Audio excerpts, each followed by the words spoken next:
ಟೆಂಪಲ್ನಲ್ಲಿ ಸಿಗುವಂಥ ಹಾಗೆ ಸಖತ್ ಟೇಸ್ಟಿಯಾಗಿರುವಂಥ ಪುಳಿಯೋಗರೆ ರೆಸಿಪಿನ ನಾನಿವತ್ತು ನಿಮಗೆ ಶೇರ್ ಮಾಡ್ತೀನಿ.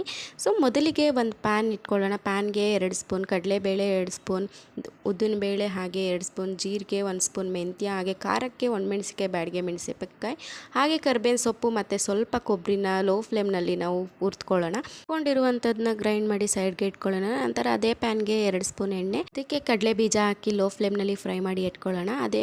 ಅದಾದಮೇಲೆ ಸಾಸಿವೆ, ಕರಿಬೇವಿನ ಸೊಪ್ಪು, ಕಡಲೆಬೇಳೆ, ಉದ್ದಿನಬೇಳೆ, ಹಾಗೆ ಬ್ಯಾಡಗೆ ಮೆಣಸಿಕಾಯಿ, ಸ್ಮ್ಯಾಶ್ ಮಾಡಿರುವಂಥ ಬೆಳ್ಳುಳ್ಳಿನ ಸೇರಿಸ್ಕೊಂಡು, ನಂತರ ನಿಂಬೆಹಣ್ಣು ಗಾತ್ರದ ಒಂದು ಹುಣಸೆಹಣ್ಣು ನೆನೆ ಹಾಕ್ಕೊಂಡು ಆ ನೀರನ್ನ ಹಾಕ್ಕೊಂಡು ರುಚಿಗೆ ತಕ್ಕಷ್ಟು ಉಪ್ಪು, ಹಾಗೆ ಸ್ವಲ್ಪ ಅರಿಶಿನ, ಹಿಂಗು ಮತ್ತು ಗ್ರೈಂಡ್ ಮಾಡಿರುವಂಥ ಪೌಡ್ರನ್ನ ಹಾಕ್ಕೊಂಡ್ರೆ ಟೇಸ್ಟಿಯಾದಂಥ ಪುಳಿಯೋಗರೆ ರೆಸಿಪಿ ರೆಡಿ ಆಗುತ್ತೆ. ಅದಾದಮೇಲೆ ಉದುರಾಗಿರುವಂಥ ಅನ್ನನ ಸೇರಿಸ್ಕೊಂಡು ಪೂರ್ತಿ ಮಿಕ್ಸ್ ಮಾಡಿಕೊಂಡ್ರೆ ಸಖತ್ತಾಗಿರುವಂಥ ಪುಳಿಯೋಗರೆ ರೆಸಿಪಿ ರೆಡಿ ಆಗುತ್ತೆ.